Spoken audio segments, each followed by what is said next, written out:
अस्सलामुअलैकुम नाज़रीन, अॼु असांखे दरगाह हज़रत शाह अब्दुल लतीफ़ भटाई जी दरगाह जो अॼु असांखे दीदार कराईंदासीं। दरगाह शाह अब्दुल लतीफ़ भटाई जेको सिंध जो तमामु वॾे में वॾो शहर ऐं तमामु वॾे में वॾो सिंधी ॿोलीअ जो जंहिं पंहिंजो शाह जो उखालो पिणु शाया थी चुको आहे। सिंध जो तमामु वॾो शायर शाह अब्दुल लतीफ़ भटशाह जंहिंजी दरगाह भटशाह में मौजूदु आहे। ही भटशाह में असीं पहुता आहियूं। ही दरगाह जो ॿाहिरियों ॾेखा हज़रत शाह अब्दुल लतीफ़ भटाई रहमतुल्लाह अलैह जो। हज़रत शाह अब्दुल लतीफ़ भटाई जेको 17वीं सदी ईस्वी में उनजो जनमु थियो ऐं उन खां पोइ पूरी सिंध उन जेको आहे घुमी ऐं पूरी सिंध ते सिंध जे हर ख़िते ते चइनी तरफ़नि खां हुन पंहिंजा कलाम पेश कया,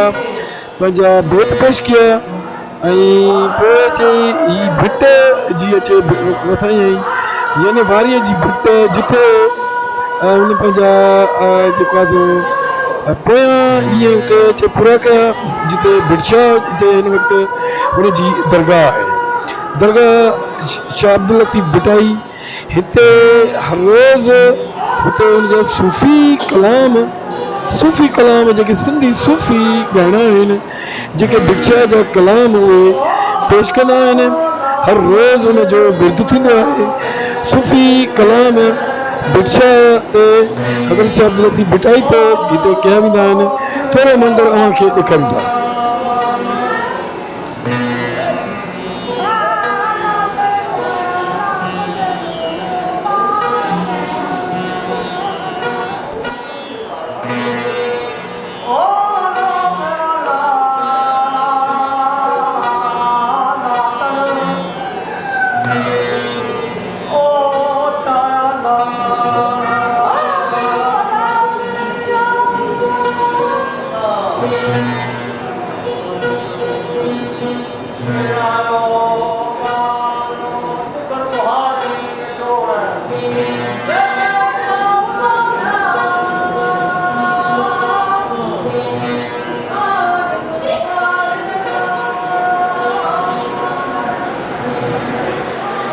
ही अंदरियां रोज़े मुबारक जिते तुरबत आहे शाह अब्दुल लतीफ़ भटाई जी अंदरियां मंदर अव्हांखे असां ॾेखारींदा। ही अंदरियां मुक़बरे अंदरि जेका मज़ार आहे ऐं तुरबत आहे हज़रत शाह अब्दुल लतीफ़ भटाई रहमतुल्लाह अलैह जी, जंहिंजो वालिद साहिबु सैयद हबीब शाह ऐं हुनजो परॾारो जेको आहे शाह अब्दुल करीम बुलड़ी वारो, इहो सिलसिलो हुननि सां पिणु इन जो शिजरो मिले थो। ही अंदरियां मंदर आहिनि तुरबत जा। अंदरियों ॾेखो मुक़बरे अंदरि तुरबत ही मज़ार दरगाह ही टॉम मुक़बरो ही 17वीं सदी ईस्वी में अॾायल आहे। उन दौर हुकूमत जो ही चिटसाली जेका हिन वक़्तु 280 साल गुज़री चुका आहिनि ऐं हीअ चिटसाली ॾिसो केॾी न चिटे नमूने सां उहा हिन वक़्तु बि बीठी आहे। ही चबूतरो तुरबत जे चौधारी हिकु ख़ूबसूरत चबूतरो जेको जुड़ियल आहे हज़रत शाह अब्दुल लतीफ़ भटाई रहमतुल्लाह अलैह जी दरगाह ते। ही अंदरियों मंदर मुंहिंजे चैनल मसूद मंगी ब्लॉग खे सब्सक्राइब कयो, लाइक कयो ऐं पंहिंजनि दोस्तनि लाइ शेयर कयो। सभिनी दोस्तनि खे इहा रिक्वेस्ट आहे। दरगाह शाह भटाई दरगाह जा अंदरियां मंदर आहिनि भटशाह का। हर रोज़ु वॾे तइदाद में ज़ाइरीन जेके अचनि था ऐं उहे ज़ियारत कनि था। उन खां अलावा सूफ़ी कलाम सां मुंसलिक जेके सिंध जा तमामु यगरा माण्हू सूफ़ी कलाम ते ॿुधणु अचनि था ऐं सूफ़ी कलाम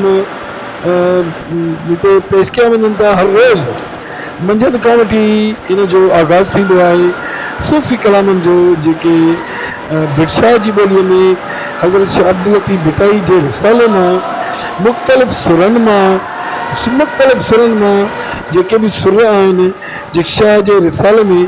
जिन जो ज़िक्र थियल आहे उन्हनि सुरनि मां हर रोज़ हिते सूफ़ी अंदाज़ में उहे सिंधी सूफ़ी कलाम पेश कया वेंदा आहिनि। हीअ रे थंबे रे थूणीअ तूं छपर तूं छां ही बैत जो कुझु हिसो गेट जी जेका उत्तर तरफ़ नंढड़ी गेट आहे उन तरफ़ इहो चांदीअ जे अखरनि में चिटकियल आहे। ही हाणे साम्हूं दरगाह आहे हज़रत शाह हबीब वालिद जेको हज़रत शाह अब्दुल लतीफ़ भिटाई जो वालिद आहे। हज़रत शाह अब्दुल लतीफ़ भिटाई जो वालिद ही उन जी दरगाह जा अंदरियों ॾेखा हज़रत शाह हबीब जी अंदरियों ही टॉम मक़बरो अंदरियों मंदर ही दरगाह शाह अब्दुल लतीफ़ भिटाई जो वालिद साहिब जो हज़रत शाह हबीब उन जो ही मंदर आहिनि अंदरियां ही चबूतरो ऐं मक़बरे जे अंदरि ही तुरबत मज़ार हज़रत शाह हबीब शाह अब्दुल लतीफ़ भिटाई जो वालिद साहब दरगाह हज़रत शाह अल हबीब ही अंदरियां ही पिण उते कुझु शाह जा बेत पिण चिटियल आहिनि। ही अंदरियों मंदरु आहे शाह हबीब जेको वालिद आहे हज़रत शाह अब्दुल लतीफ़ भिटाई जेको सिंधी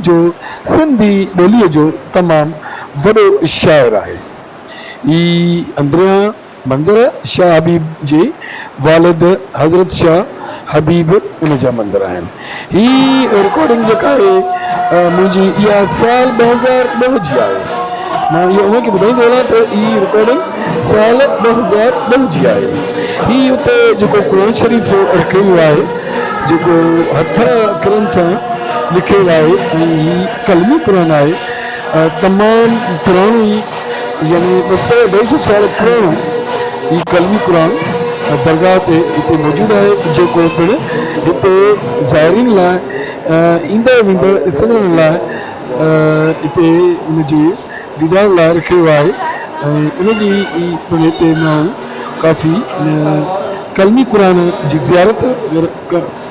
करणु चवंदा हीअ ज़ियारत कनि था हिन कलमी क़ुर जी। मुंहिंजो चैनल नसीब मंगी व्लॉग मुख़्तलिफ़ सिंध जा जेके हिसा आहिनि उन्हनि जा काफ़ी वीडियोज़ पंहिंजे चैनल ते रखां थो। मुंहिंजी ॾिसंदड़नि खे रिक्वेस्ट आहे त मुंहिंजे चैनल खे सब्सक्राइब कंदा ऐं लाइक कंदा ऐं कमेंट ज़रूरु ॾींदा ऐं पंहिंजे दोस्तनि ॾे शेयर कंदा त सभिनी दोस्तनि जी महिरबानी। ही दरगाह जो ॿाहिरियों मंदरु ॾिठो ही ॾिसो त ॿाहिरियों बिल्कुलु मंदरु बिल्कुलु दरगाह खां ॿाहिरि निकिरी आया आहियूं। ही दरगाह ते अलम शरीफ़ लॻियल आहे दरगाह ते ऐं दरगाह जे ॿाहिरां वरी ही हिकु कुझु ज़ियारतूं ठहियल आहिनि ऐं ही दरगाह जे ॿाहिरां जो जेके अहातो आहे ऐं अहाते जी चौधारी जेके नंढनि नंढनि पुरनि सां ही अहातो जुड़ियल आहे जिते ज़ाइरीन ज़ियारत करण खां पोइ कलाम ॿुधण खां पोइ वरी कुझु आरामी उते थियनि था। ही उन्हनि लाइ मुख़्तलिफ़ यानी जॻहियुनि ते दरगाह जे ॿाहिरां ही जुड़ियल आहे। ही हज़रत शाह अब्दुल लतीफ़ भिटाई जा कुझु शेर जेके चिटियल आहिनि ही ॿाहिरीं जेका गेट आहे हिन ॿाहिरीं गेट जे ॿाहिरां ही कुझु शेर हिते चिटियल आहिनि जेके पिण ॾिसी सघजनि था ऐं पढ़ी सघजनि था। ही वरी सो ॿिए पासे ॾांहुं अवल आला आलम जो धणी कादर पंहिंजे कुदरत से क़ाइम आहे क़दीम वाली वाहिद वहदहू राज़िक रब रहीम सो सारा वो सच्चे बणी चाहे हंग की करे पाण करी जोड़ू जोड़ जान जो ही ॿाहिरियां मंदिर जेके हर वक़्तु थधे पाणीअ जी सबील ही अब्दुल लतीफ़ भटाई जो ख़्याली फोटो ॾिसो ॿाहिरां लॻल आहे ऐं ही ज़ियारत करबला हज़रत इमाम हुसैन अलैहिस्सलाम उन जो हिकिड़ो मॉडल ॿाहिरि हिकिड़ो मॉडल ज़ियारत जो ठहियलु आहे जेको ॿाहिरि अहाते में उन लाइ अलॻि जॻह ते ही मॉडल उहो रखियो आहे जेको करबला इराक में जो जुड़ियल आहे हज़रत इमाम हुसैन अलैहिस्सलाम जेको शहादत माणी पंहिंजे दीन ख़ातिर पंहिंजे नाने जे दीन ख़ातिर इस्लाम ख़ातिर उन जो दरगाह उन जी मज़ार जा ही मॉडल आहिनि करबला जा हज़रत इमाम हुसैन अलैहिस्सलाम उन जी मज़ार जा करबला जा ही मॉडल ठाहिया विया आहिनि जेके बिल्कुलु उन तरह ठाहियो वियो आहे ऐं इहो मॉडल हज़रत शाह अब्दुल लतीफ़ भटाई जी ॿाहिरीं गेट जे साम्हूं जेको मैदान आहे उन मैदान जे आॾो इहे मॉडल ख़ूबसूरत शीशे जे अंदरि फ्रेम में ही उते रखिया विया आहिनि ज़ियारत लाइ रखिया विया आहिनि जिते वॾे तइदाद में जेके बि ज़ाइरीन ॿाहिरां अचनि था ऐं ज़ियारत कनि था सूफ़ी कलाम ॿुधनि था उनखां पोइ वापसी ते हिन ॿाहिरि अहाते ॾांहुं इन जी ज़ियारत ज़रूरु कनि था ही हिन वक़्तु असीं खे आस्ते आस्ते ॿाहिरि वठी हलंदासीं ही सबील आहे जिते हर वक़्तु सबील मौजूदु हूंदी आहे मुंहिंजो चैनल मसूद मंगी ब्लॉग फेसबुक पेज ते पिणु मौजूदु आहे साॻे नाले सां उन ते पिणु मुंहिंजी वीडियोस ॾिसी सघो था ऐं दोस्तनि खे इहो अर्ज़ु आहे त उन ते पंहिंजो फॉलोइंग ज़रूरु कनि त जीअं ॿिया दोस्त मुंहिंजूं वीडियोस अञा ताईं जेको आहे वक़्तनि में वक़्तनि बिल्कुलु नोटिफिकेशन उहो पहुची सघे ही ॿाहिरियां मंदर जिते दुकानदार आहिनि उहे पंहिंजा मॉडल काफ़ी सुठियूं शयूं उते रखियल आहिनि तमामु हिते हथ जे कम जो तमामु वॾो कमु आहे हथ जो जेको कमु आहे जंहिंमें मुख़्तलिफ़ सिंधी कल्चर सां सिंध जो तारीख़ी कल्चर ऐं सिंध जो रवायती जुड़ियल कल्चर सां लाॻापियल जेके बि शयूं आहिनि जेके ज़िंदगीअ में सिंधी कल्चर में असां हर वक़्तु इस्तेमालु कंदा आहियूं उहे हथ जूं जुड़ियल शयूं हथ जूं ठहियल शयूं उहे उते दरगाह जे ॿाहिरां जेकी दुकान आहिनि उते उहे मौजूदु आहिनि हीउ ॾिसो सिंध जो नक्शो आहे हीउ सिंध जो नक्शो जेको ॿाहिरि ॿिनि में हीउ सॼो सिंध जो नक्शो ही असांजो ज़िलो जंहिंमें राधाण मेड़ सीता रोड सतनाथन शाह मोहनजोदड़ो नसीराबाद हीउ ॾिसो सभु जो में चिठियल आहे नक्शे में ही दरगाह जो ॿाहिरां जॾहिं दाख़िल थींदो त ही नक्शो उते जुड़ियल आहे